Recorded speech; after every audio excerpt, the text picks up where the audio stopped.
رہتی دنیا تلک مٹ نہ پائے گی جو خدمت اتنی تاج شریعت۔ محمد دہلوی کی چوتھی نسل ختم، مرکز علمی ٹرانسفر ہو گیا خیر آباد، فضل امام خیر آبادی، فضل حق خیر آبادی، عبدالحق خیر آبادی ختم،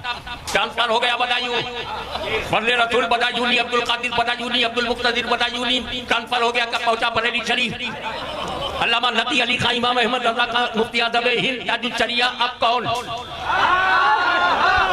300-400 سال میں مرکز علم ختم ہو جاتا ہے، 300-400 سال میں مرکز علم ختم ہو جاتا ہے، لیکن مخدوم اشرف تمہاری روحانیت کو سلام۔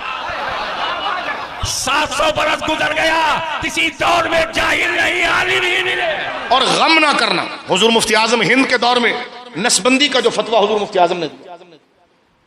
کہ نسبندی جائز نہیں، اندرا گاندھی نے کتنی زیادہ اس پر سختی کی، لیکن آپ نے حالات کو نہیں دیکھا، شرعی مسئلے کو۔ ایک بات اب آپ دیکھ لیجئے، اسی طرح آرا حضرت امام اہل سنت کے دور میں گائیں کو ذبح کرنے سے متعلق مسئلہ آیا تو اس طرف کے توحید کے بنام ٹھیکیداروں نے کہہ دیا کہ جناب کوئی ضروری ہے گائے کی قربانی، کوئی اور بھی تو قربانی ہو سکتی ہے، لیکن شعار دین کو باقی رکھنے کے لیے امام محمد رضا نے فتویٰ دیا۔ اور میں کہتا ہوں آج بھی اگر ہندوستان کے اندر یہ شریعت کے قوانین جو نشانی اسلام ہے اگر باقی ہے تو امام محمد رضا اور ان کی اولادوں کا اور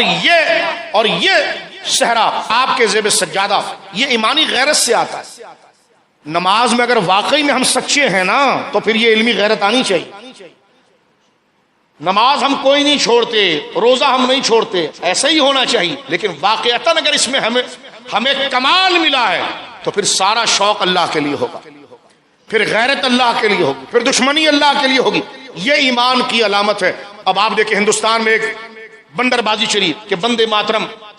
چلی، یہ کینیڈا کے شیخ الاسلام وغیرہ یہ جتنے جبے اٹھا کے جن کو مودی نے بلایا تھا،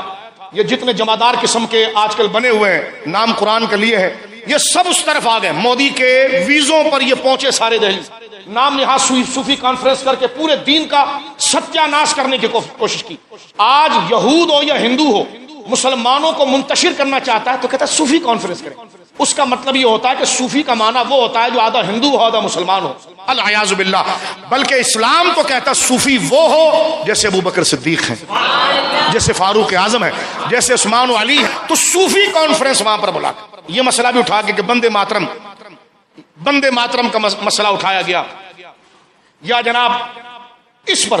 پر حضور تاج الشریعہ کے شہزادے جو موجودہ قاضی القضاء حضرت قبلہ سیدی جانشین حضور تاج الشریعہ زیب سجادہ بریلی شریف حضور عزت میاں دامت برکاتہم العالیہ نے اسی اپنے والد اور اپنے خاندان کی روایت کو باقی رکھا اور مسلمانوں کو شرک اور بدعات سے بچاتے ہوئے علیہ اعلان کہا کہ مسلمان کے لیے بندے ماترم کہنا جائز نہیں۔ اب آپ دیکھیے ایسے ماحول میں رہ کر اللہ کی توحید پر پہرا دینا، نبی پاک کی رسالت پر پہرا دینا، صحابہ کی عزت پر پہرا دینا، اہل بیت کی عزت پر پہرا دینا، اللہ اکبر، یہ خاصہ اللہ رب العالمین جل وعلا نے عطا فرمایا ہے اعلی حضرت کے خاندان کو۔